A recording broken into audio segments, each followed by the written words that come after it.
Welcome, colleagues. Thank you for joining us at the Centre for Literacy and Social Justice Centre seminar on Informal Book Talk, Shaping Positive Reader Identities. I'm delighted to be joined by Helen Hendry, Lucy Rodriguez-Leon and Samantha Jane Hulston, and the four of us are going to be sharing insights that we've done in years about the nature of informal book talk and its affordances and advantages for our young people. So in this seminar this afternoon, we're going to try to achieve four things.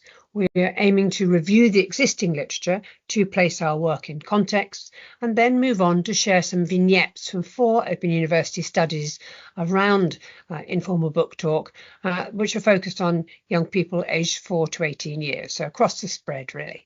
And then we're going to consider the affordances of IBT for our young readers, and close by reflecting on the pedagogical consequences of being a reader and chatting about your reading with others, being enabled and supported to talk about your reading with others.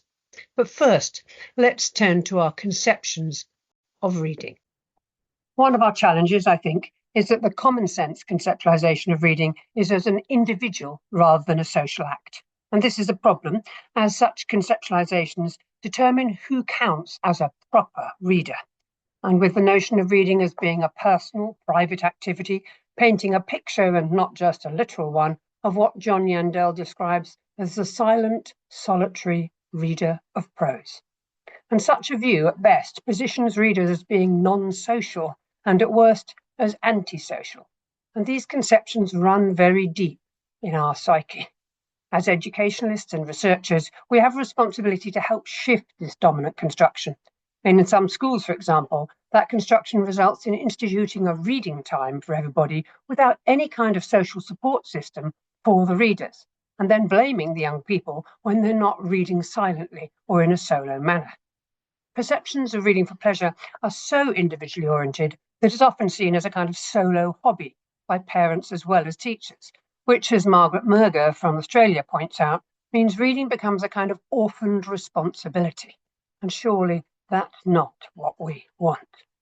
We also need to consider our understanding of readers' identities and identities beyond the female who are portrayed in these pictures from the past.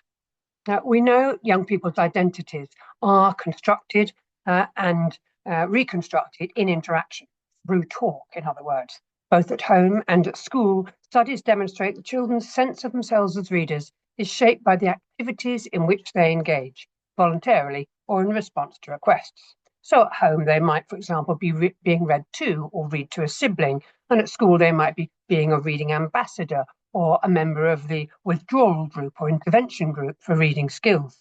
And in the wider community, perhaps, they might be reading in a faith space or on book talk. And parents and teachers play a key role in constructing and co-constructing children's identities as readers. And children's social networks, of course, have a strong influence on their identities and can shape their relationship with reading.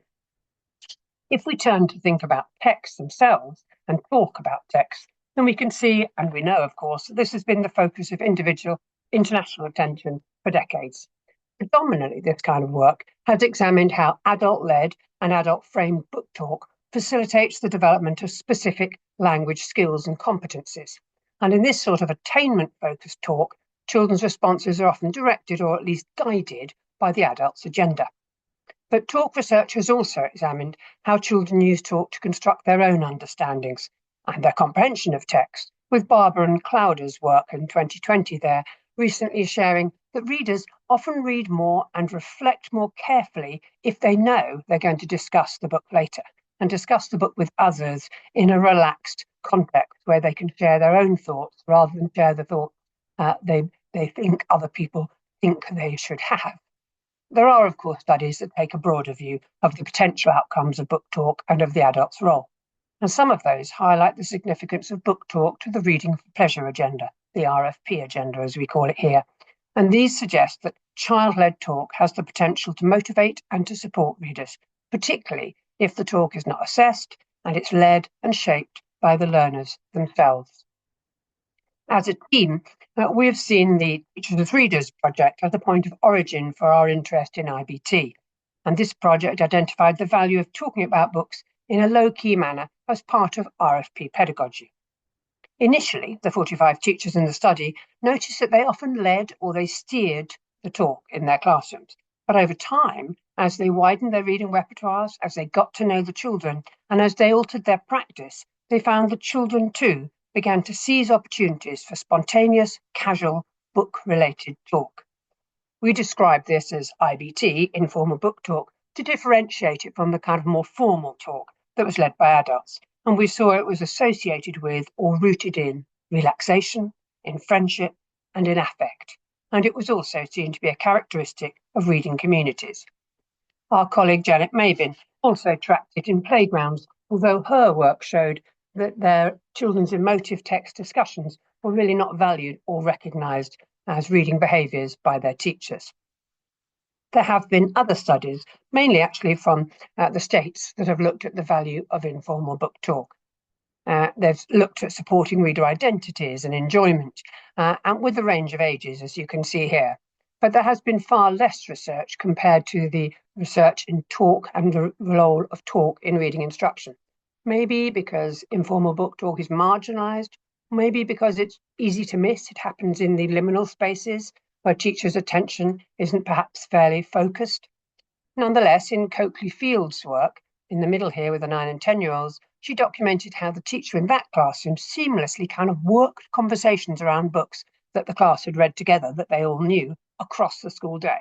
So after a kind of conflict over break or celebration, moments of celebration, the teacher wove in books metaphorically to explore, to celebrate, and to connect their world, their lived experience with the literature that they knew and with the characters within that literature. And over time, she found the young people appropriated that kind of discourse and joined in and then spontaneously began to initiate it for themselves. Equally, Ivy and Johnson's work has shown with older children that when the 4 teachers in this study foregrounded teachers' autonomy and they offered them edgy books with multiple copies, the teens gradually began to gather together in groups and informally discuss them. They didn't call these groups literature circles, they didn't study them and write notes, but they shared their perspectives upon them.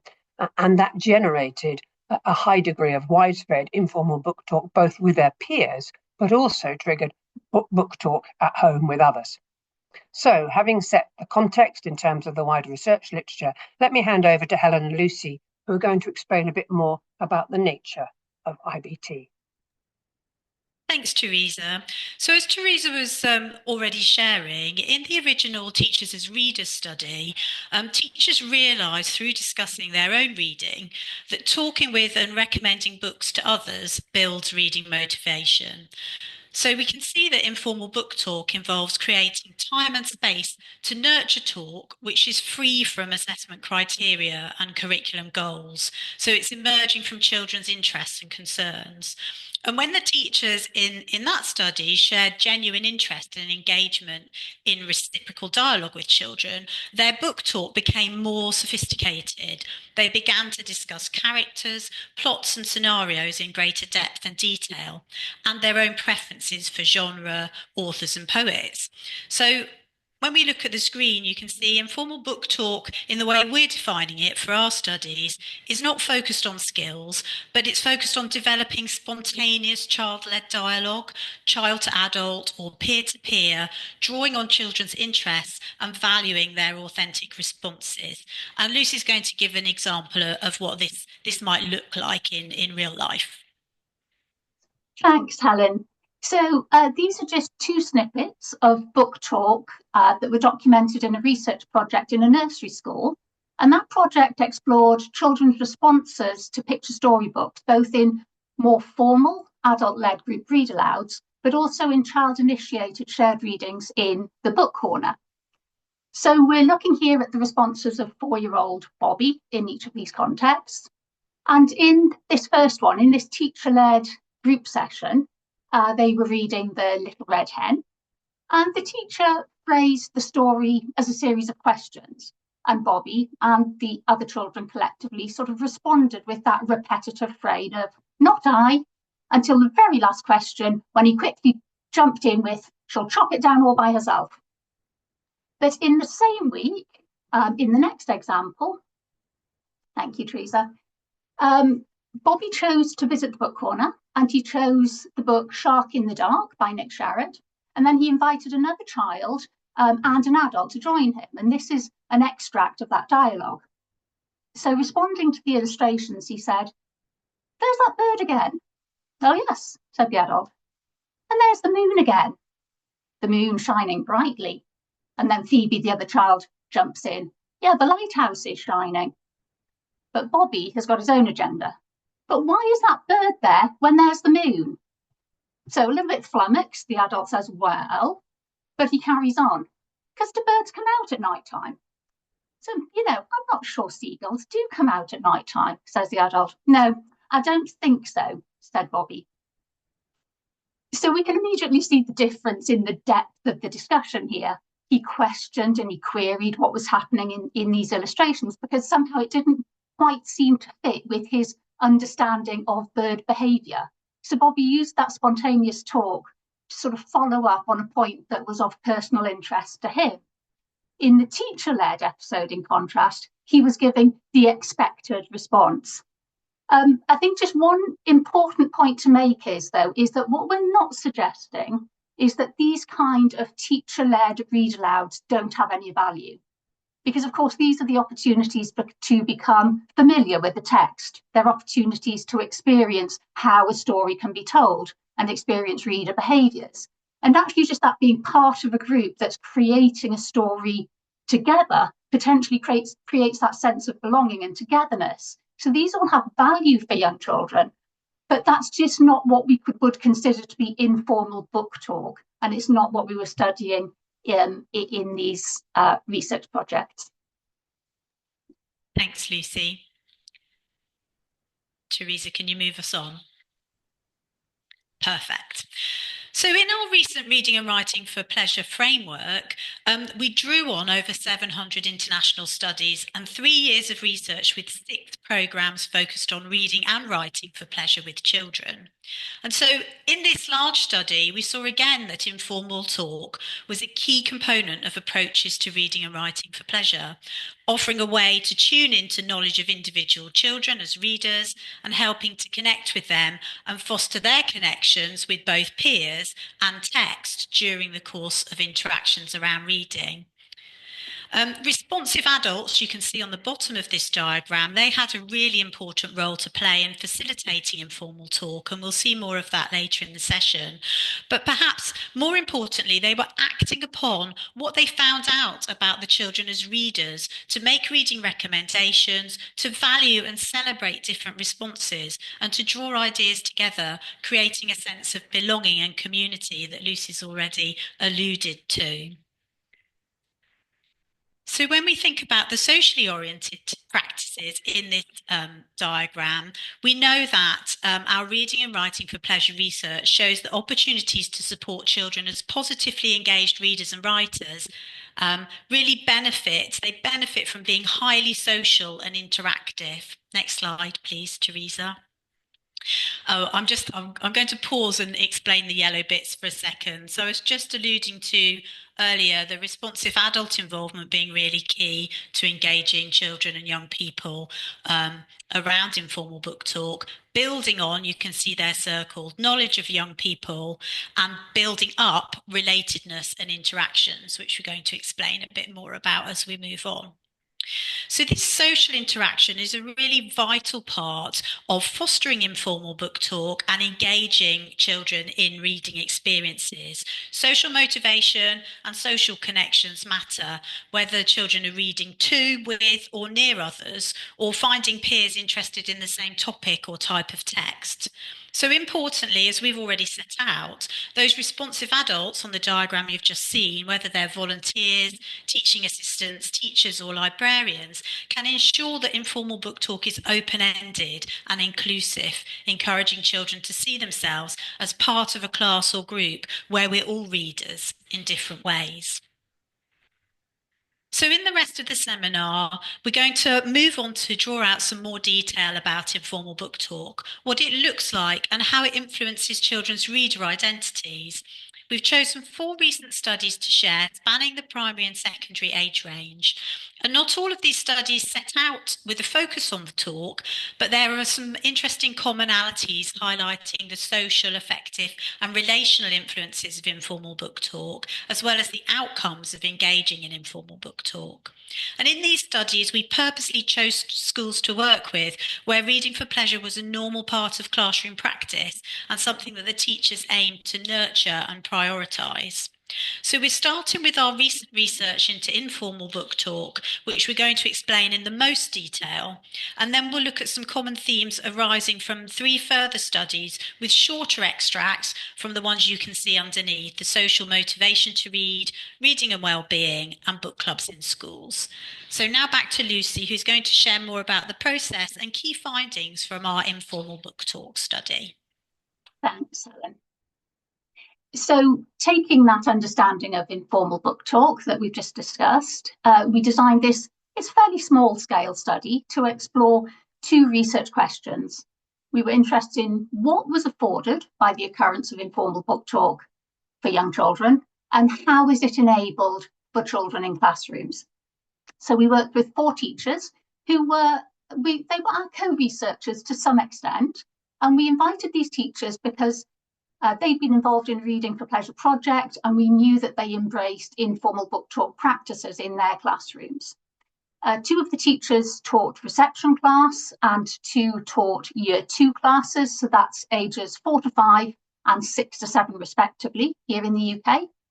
And over several months, the teachers gathered video data and observations of episodes of informal book talk in their classrooms, but also our colleague Sam visited each class to gather data as well. So if we can just move on, please. Thank you.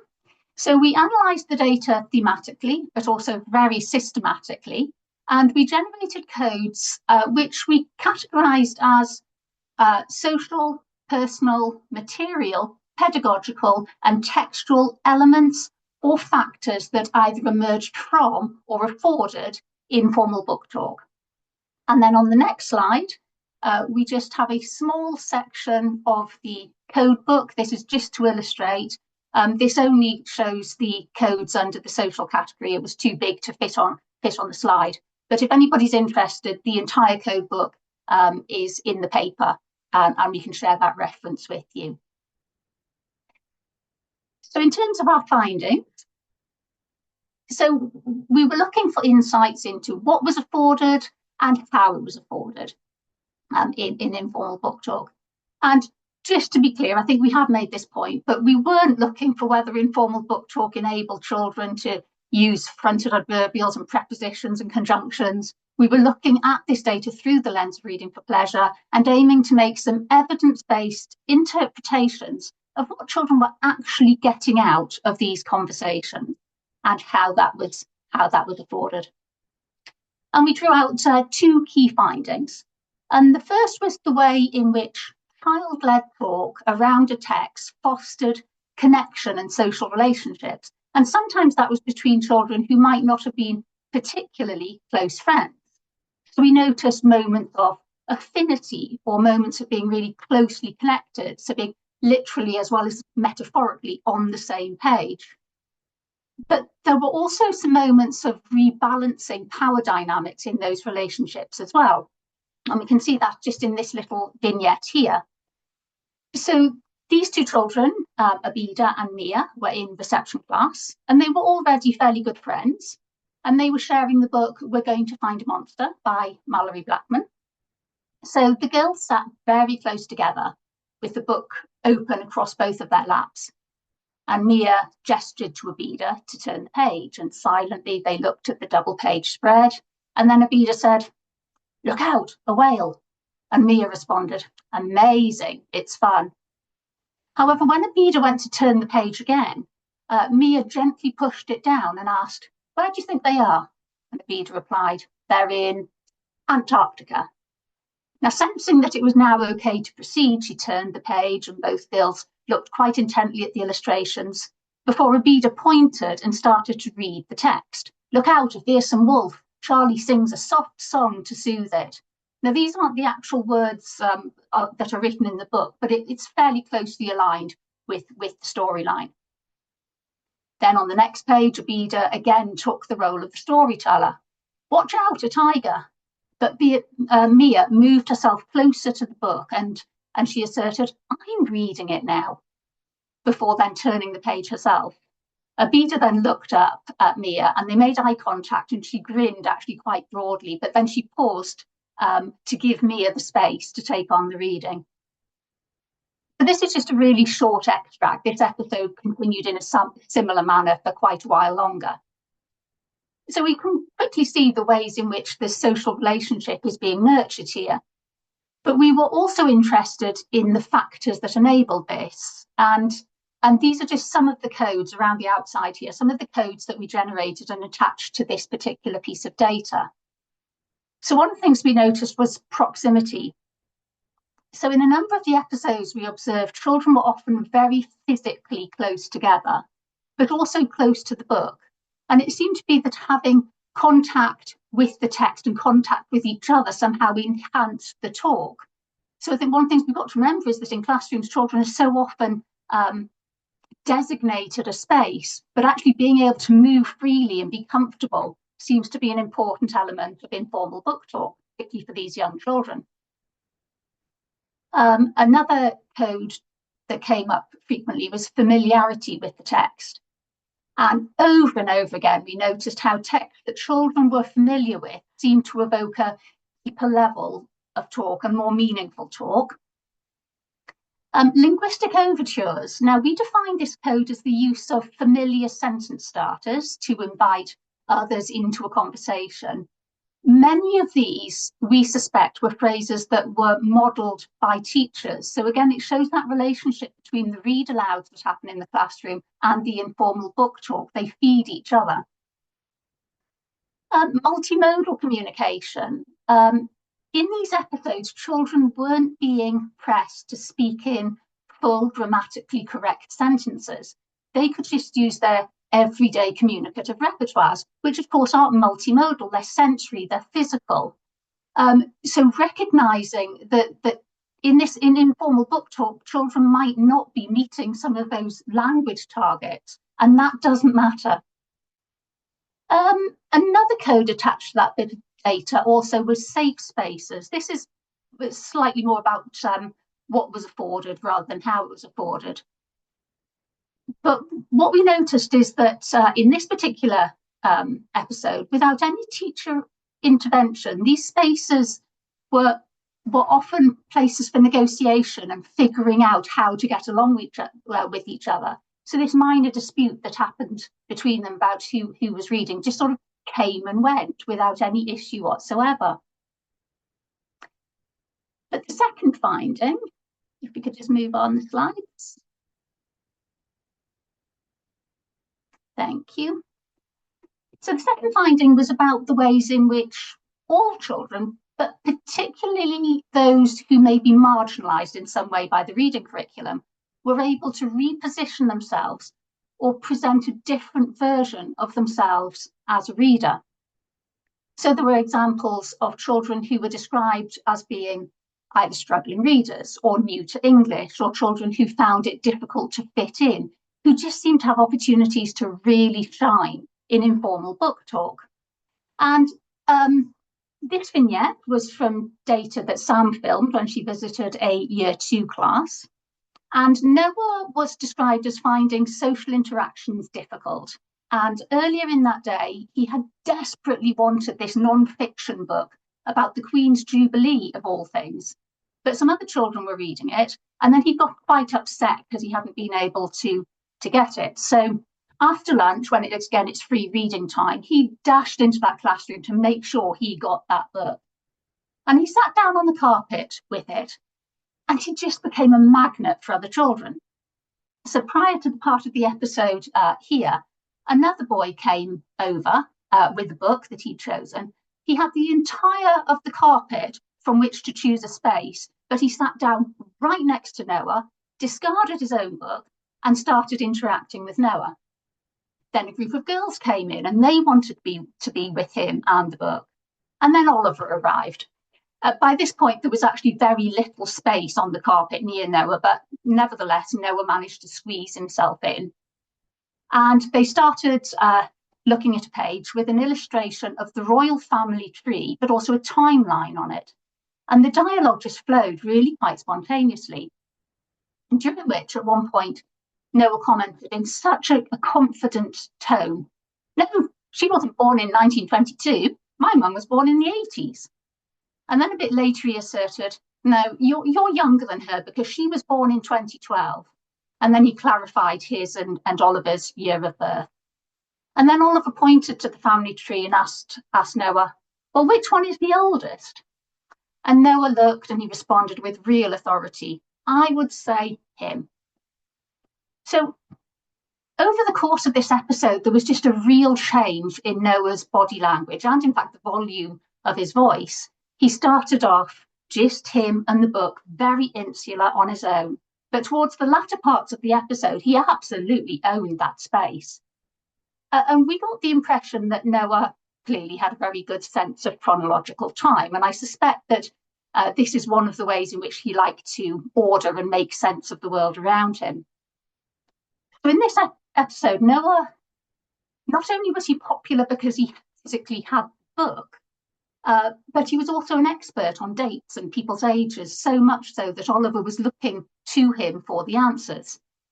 Now, for a child who may so often be on the periphery of what happens in the classroom, this must have done so much for his self-esteem and his sense of himself as a member of that class community, but also for his reader identity. So, concluding, can this move on, please? So, based on our findings, we would argue that informal book talk isn't something that only happens once children are competent readers. These rich discussions around text are an important part of becoming a reader. And when they're familiar with the texts that are read aloud, children who can't independently read the text are still able to actively engage in personal and knowledgeable informal book talk. So facilitating book talk in the early stages of the reading curriculum may well lay the foundations for positive reader identities, but also positive relationships that then sustain reading motivation. So we observed some fabulous informal book talk in these videos, but we are aware that this sort of book talk doesn't happen in every classroom. It's very much the culture, the beliefs, the values, the practices of a classroom that either open up that space for informal book talk, but equally those things can shut it down as well. So we would argue that informal book talk practices deserve increased attention, not only from researchers, but also from the education profession. Thank you. Thanks, Lucy. So now we're moving on to think about another of those studies that I mentioned earlier, which connect with what Lucy's been talking about in terms of similarities in themes that we found emerging related to informal book talk.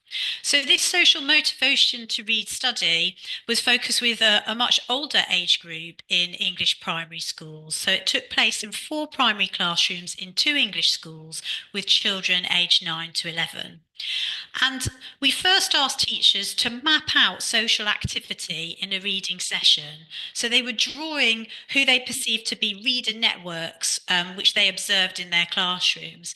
And then from this, we selected duos, trios, or small groups of children to observe them during informal reading activities over a series of 3 visits. And then there were focus groups carried out with those children and interviews with the class teacher. And these were all with the aim of understanding what's the form and nature of the social motivation to read and what does social motivation to read look like. But of course, emerging from that, we found a lot of informal book talk. So maybe if you show all the bits of this slide at once, Teresa, because I'll talk about them in order. Thank you. That's brilliant. So we're at an early stage of analysis of this particular data set, but some of the emerging findings really do resonate with the informal book talk study and the kind of key themes that Lucy was just sharing. So, for example, in this study, it's really clear that book talk was not always verbal. We saw a lot of gesture, facial expression, and physical closeness in the way that Lucy's already mentioned, showing the children's engagement, even with this older age range. As you can see in the first bubble here on the slide, the teacher describes the children as sitting back to back and being almost uncomfortably close in their social reading time and while they're engaging together around text. And we also saw instances of new social relationships, just like the one Lucy was describing in the previous instance, happening where children were getting together because of a shared interest around a specific text, which is really interesting. In this second bubble, Jonah and Liam just became fully immersed in informal book talk around a Pokemon book. Even though they weren't normally friends, they were singing and joining in together around the text. And so you could see the influence of the book talk drawing them together. There was a general sense in the focus groups from the children that talking about books together reinforces the idea that they're all readers. So in the third bubble, you can see a little extract from one of those focus groups where the children talked about all being friends, all being confident, all loving books. So everyone is regarded as equal, whether they're skilled readers or not. And the little sketch on the slide was made of a group interacting in reading time, and it shows how they're moving forward, pointing, leaning over, and having shared interest around text, underpinning this informal book talk. Next slide, please, Teresa. So just two more short examples from this social motivation to read study related to informal book talk. We can see in this study that having the agency to choose the text, and sometimes texts that adults might not recommend to children, they might not immediately think children would be interested, tends to lead to more book talk and more social connections and a sense of ownership. So one reported social connection you can see on this slide was a repeated activity where children kept reading from the dictionary and looking for interesting words to read aloud and talk about and sometimes laugh about. And the teacher reflects on it in this quote on the slide, and she says, I don't think they're necessarily realising this is reading. So to them, it seems like a bit of fun, that fun and friendships being really key to informal book talk. And in the second example, a particular child really wanted to share a book from home that he'd loved and read some time ago. And having the opportunity to choose to be allowed to bring in something from home and share it with the teacher positioned him as an expert in informal book talk in that space. And gave him the opportunity to really feel confident, again, in a similar way to the examples Lucy was sharing in the previous study. So overall, our initial findings from the social motivation to read research highlight that informal book talk is more than talk. In this study, there were physical connections and agency to choose texts, which were really important. They contributed to forming and reinforcing social connections through the book talk. And we also noticed the characteristics of the talk were really interesting. They were often rambling, overlapping, shared jokes, shared memories, and the children were almost kind of bursting with enthusiasm when they were talking about books that they'd shared together, really animated, sometimes kind of talking over the top of each other, but all in it together.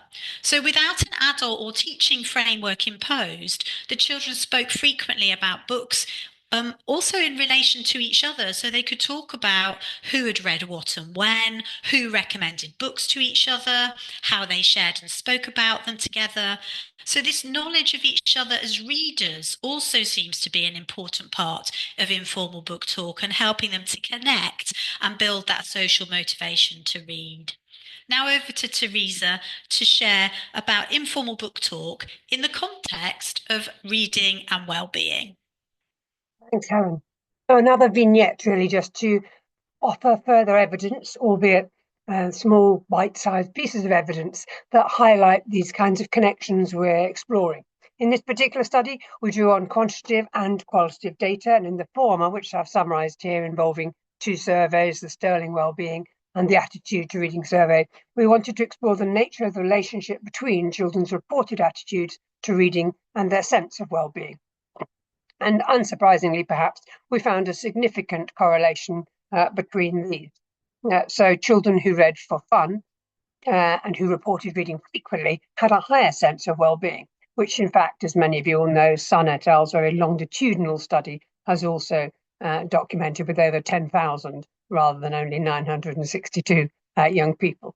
We also found children who agreed that reading was cool and who reported reading books suggested by their mates had significantly higher well-being scores than those who did not, indicating that there's something going on here, as we have been making the argument, around reading and relational connections with my peers, supporting my journey as a reader and my sense of self as a reader. In the qualitative strand of our study, we purposefully visited 3 classrooms who were identified through our reading pleasure networks, where we knew teachers had undertaken CPD for RFB, they were reading role models, and had nurtured reading communities. And we provided the teachers with an emotions activity, which we followed up in focus groups and in individual interviews, which went into a bit more depth. And the young people brought their books to those. But what was really evident was that many, as indeed in the social motivation study, many were recognised by their friends as readers, and they comfortably claimed the space, positioning themselves as readers. And what struck us from the outset when we were transcribing all this data was the way in which in each of these classrooms, all 3 of them, the children knew each other and they knew their teachers as readers. The focus groups were highly conversational, and there were frequent connections to one another's reading identities and preferences. Their knowledge about each other was demonstrated through conversation, but was also celebrated, part of their knowing and connecting. We identified 4 themes connecting reading and well-being, but for my purposes today, I'm just focusing on one of those, and that's relatedness. That is building those social bonds, which involve recognising oneself as a reader and being seen, and developing closeness with others through initiating or indeed deepening relationships with friends and family through conversation. For example, in one focus group, Joe talked about sharing his reading with his teacher, Miss Wexford, and his nan, both of whom he told us were keen readers. As you can see here, the weekly routine at his nan's house when he went every Thursday was to chat about books. She got her book out, he was expected to bring his, and he was positioned as a reader in this context, and indeed he positioned himself as such, and they've leathered about their books together. Now, we don't know the nature of their conversation, he didn't share that, but it appears to have been a real social pleasure for him, which he was comfortable to share with his peers in the focus group. And in that context, that was enabling him to affirm and verbalise his identity as a reader beyond school, not just within it. There were many examples of relatedness and building social bonds within school too, suggesting that the conversations with peers about different reading interests or particular texts helped the youngsters build social bonds which they valued and which arguably supported their well-being. For instance, there was a lovely one about a lad called Marley and Evie, and they described how they rekindled their relationship, which had waxed and waned since year 3, after they had shared what was described by Marley as a very emotional engagement, very emotional, his words were, with street dog named Pup. And he explained that shared reading was now at the centre of their relationship, because we both really like books and we normally recommend books to each other. And like if there's a trilogy of them, we normally talk about them, which one's best, and like the characters that we like.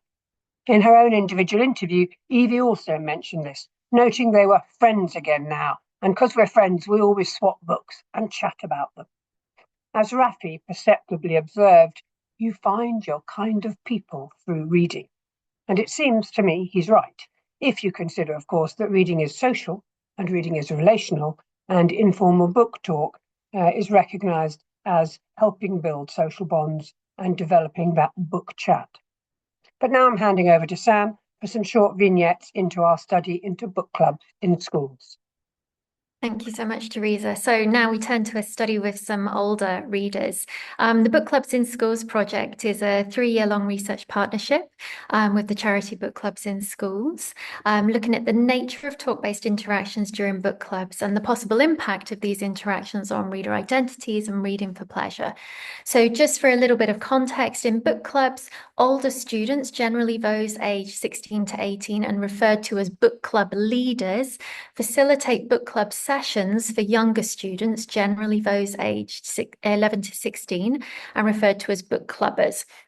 So what I want to do today is just show you one short talk-based interaction, an extract of an interaction, and to sort of illuminate some of the features of that interaction and how this is feeding into the shaping and the positive reader identities and how those identities hinge on a particular type or style of interaction within the book clubs. So if we can have a look at that extract, great, thanks, Teresa. So I wanted to use this extract to exemplify the types of talk-based interactions taking place within book clubs. So I'm not going to read it out. I'm just going to let you look at it in your own time. But as you're looking at it, even just a brief overview of the text, you may notice that the book clubbers are saying a little bit more than the book club leaders. Plus, you'll notice that what the book club leader is saying is distinct, it's particular. So although they're responding after each turn of a book club, are seemingly mirroring the student-teacher interactions we might expect to see in perhaps more formal book talk, their interactions or their responses are very light touch. They accept, they affirm, they even use repetition. Maybe they add a little opinion of their own, but they're not attempting to overwhelm or overturn the perspectives of the book clubbers. The book club leaders were not bending the contributions of the younger students to a preconceived agenda. Indeed, a key feature of the book club sessions was that although taking place within a school setting, the absence of teachers, of classroom conventions, and of lesson agendas meant a different form of talk emerged. And if I can go on to the next slide, please, Teresa, thank you. So if we can just, if we can pop up, I think there should be 6 bubbles. I'll pull those all up straight away. Thank you. So crucially, all of those involved in the book club, so the book club leaders, the book clubbers, and the book club coordinators, so that was the teachers that organised the sessions, were aware of and valued this different form of talk that was emerging.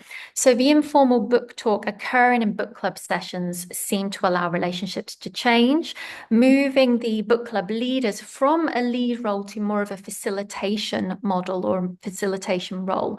So the book club leaders, although sort of holding the structure of the book club session, they also help to create a sense of ease by weaving in the occasional reference to books, but those took place alongside jokes, and there was ample room for deviation. So they created a sort of in-between space, free of fixed agendas, appearing to help the younger students feel like they had time and space to talk. And reflecting those opportunities that were discussed in relation to the IBT study earlier by Lucy, the book clubbers, it seemed to feel emboldened to share their opinions without knowing or feeling like they had to revert back to what perhaps a teacher might have preconceived for the lesson. There was no set aim that they were having to kind of attend to.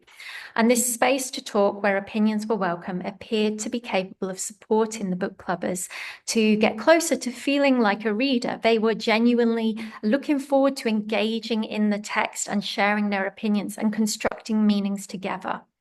So if I can move on to the next slide. So underpinning this more informal book talk witnessed in the book club sessions were de-hierarchized and inclusive relationships. The book club leaders occupied a beneficial in-between role. They were a near to peer. They were still a student. So there was this sense that they could empathize with this perspective of the younger students, but they were cool. They were the cool older ones who'd been through some of the system and so could take some of the responsibility of holding the book club together. And the younger students seem to really value associating with cool older students, which again kind of links back to that well-being study that Teresa was just talking about.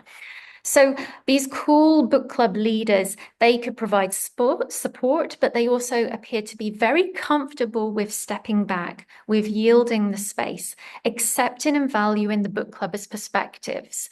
And this created an inclusive environment that facilitated the talk that the book clubbers wanted to be part of. They knew they could talk about books in ways that made sense to them. And illustrating the reciprocity between relationships and talk, the genuine chatter that was discerned in the book club sessions reinforced and strengthened the relationship. So you have a kind of cyclical sort of dynamic taking place where book clubbers were able to connect with cool older students who saw them, the younger students, as readers. And this, I think, is key from the study. The inclusive relationships and the informal book talk appeared to allow the book club the book clubbers to see themselves through the eyes of the book club leaders as accomplished readers, not students in the making towards good readers. And at that point, I want to say we've provided you with the overview of the studies we wanted to talk about this afternoon. And now I'm going to hand back over to Helen, who's going to formalise the affordances we perceive to be present in IBT. Thanks, Sam. So I hope you're getting the message that what we could see across these studies is that informal book talk is a potential force for inclusion and an influential factor in reading enjoyment, engagement, and continuing motivation to read. Talking about books informally with peers can offer social, affective, and relational connections to text and their peers as readers, making reading experiences more meaningful and memorable. So we think it offers an opportunity for those whose reading skills and self-efficacy may be limited to experience positive reader-to-reader interactions that can help them to see themselves as readers and reading as something for them. So therefore, developing positive reader identities, which we know are not fixed, but the children are able to experience being a reader repeatedly in informal book talk interactions. Next one, Teresa. So we also take away from these studies that informal book talk interactions can support children's well-being through establishing a sense of belonging and competence, and they can encourage children and young people to want to read as part of a community of readers, drawing on social motivations to connect, this thread that we've seen, building and sustaining social relationships. And we think that informal book talk can address some of the inequalities that might be apparent in other aspects of literacy education, but it's only the case, as Lucy mentioned earlier, if teachers recognise, model informal book talk and create an environment where it can happen.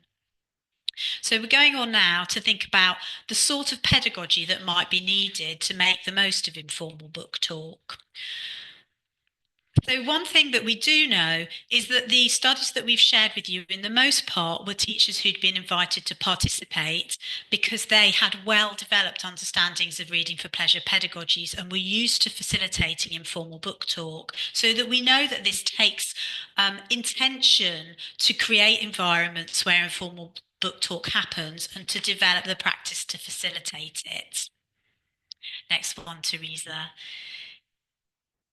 In our reading and writing for pleasure framework, there was one important factor that is writ large across these studies, which is about the importance of providing access and time and space to quality texts and a range of texts that engage children and young people. We've heard about the importance of those texts today, but also time to foster this informal book talk in a relaxed environment where adults are modelling and supporting interactions through this responsive adult involvement that we mentioned earlier. So in these studies, this high degree of relaxed interaction between peers and between children and adults is really vital, and it means that these aren't moments of instruction, they're not lessons, although children may be learning something during these interactions, they're moments of relational connection. So sometimes these are intensive, they might go on for a longer period, but sometimes they're really quite fleeting, shared engagements around text that create these moments of pleasure, but then they are often linked to things that have happened before in terms of things like shared reading aloud that Lucy mentioned, but also potentially feed forward into that future disposition to want to read. Next slide, please, Teresa.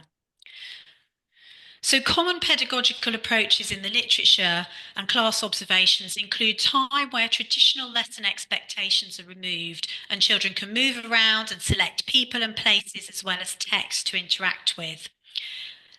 Teacher open-ended modelling of responses and open questions linked to text, helps children to understand there's not a right answer in informal book talk. And I think that's really important and changes the environment and the way children feel about those interactions. In the research, taking on board children's views and valuing them with the sort of responses that adults make It's so interesting to hear that you felt like that. I hadn't thought of that connection. Tell me a bit more. It really helps them to see their opinions and preferences as important. And as we mentioned already, books in common from shared reading aloud were a foundational starting point for young readers to share and discuss with expertise, even if they couldn't read them independently themselves. So now to Teresa to sum up where next. Thank you, Helen. So I hope we've convinced you that maybe IBT, Informal Book Talk, deserves more attention. And we recognise, of course, our case studies are small. It's clear that Informal Book Talk exists. We've heard it, we've documented it, we've seen it. But it might easily be overlooked. It might be underestimated or constrained in classrooms where the emphasis is on curriculum and skills development. And if the curriculum favours more presentational kinds of talk, and reading for pleasure is recognised, but it's not embedded, then the often fragmentary nature of informal book talk might easily be missed. So our studies suggest that practitioners may need help to recognise it, both its nature and power, and its influence for young people's reader identities, dispositions towards reading, and sense of personal growth. If it's to be realised and to be capitalised upon to enable some of our less confident, less assured, young readers who have low self-efficacy as readers grow and perceive themselves as readers and take on that reader identity space, then we may need to help the profession and help each other develop those relaxed, informal environments where in reading cultures, IBT can flourish. Our studies highlight really, and I hope you've heard it, the power of tuning in and paying close attention to what children are doing and what they're saying in these liminal spaces. And to understand its value goes well beyond the measurable reading outcomes. They also highlight, as I think this visual shows, that informal book talk, whether it's embodied or voiced, is shaped by relational connections. And in our forthcoming book, we've positioned reading for pleasure as social, as communal, and as relational. And drawing on Lundblad's work into relational pedagogy, we argue that our focus as educators needs to be oriented not merely to individuals, and not merely to groups, but to the relationships between these individuals and across and among the groups. Essentially, reading for pleasure is an agentic act of meaning-making, which develops in part through social and relational connections. As Helen said earlier, these connections will be with oneself, with texts, with others, and with one's understanding of the world. Nonetheless, of course, more research is needed to discern the nature and variety of this informal discourse, the different power dynamics in readers' relationships, and the optimal configurations in terms of size, as well as the shaping influence of certain kinds of texts. We're delighted, actually, to be exploring the role of talk in reading and writing for pleasure with masters over the next 5 years. And I'm working with Professor Laura Scholes in the Australian Catholic University in Brisbane, and we're going to be exploring using digital text to foster volitional proficient readers and the kinds of interactions and related connections there. We've also been recently working with Chapter One and What on Earth magazine with our colleagues Debbie Thomas and Kelly Ashley, trying to understand how those kinds of casual conversations can help less engaged readers' identities. And the new work on What on Earth is just about to come out, and it's fascinating in that regard. But more work is needed to understand children's informal textual interactions with one another, because that kind of understanding enrich our comprehension of the different kinds of intersecting identities, subjectivities, and the complexities of young people's individual and communal experiences of reading. But for now, however, if you're in an educational context and you're interested in taking this forward, you might want to look at our website, where we have a whole section on informal book talk that emerged from the Teachers as Readers research. There are also many examples of practice shared by members of the profession who have developed informal book talk in various ways, sometimes slightly consciously structured, as it were, and then gradually less so over time.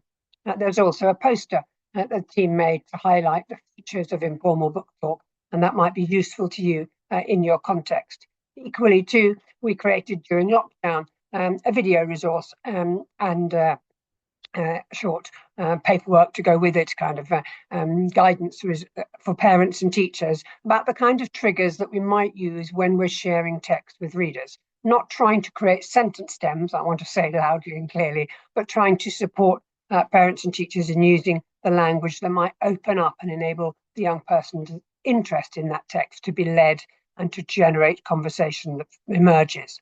We also offer a Building a Culture of Reading programme, both Key Stage 1 and primary. And if you're trying to develop this initiative right across school, then it might be something you want to look to. In fact, Debbie and I have got a last briefing, or second to last briefing for primary tomorrow, the 21st. So do join us. And Helen's popping that in the chat line if you wish to. But thank you for joining us today. I hope it's been useful to you. I'm very conscious we're tight for time. We probably planned too much with 4 of us, 4 studies to share and a lot to say. But if there are particular questions colleagues have and want to pop in the chat line, then do please add them now. Thank you.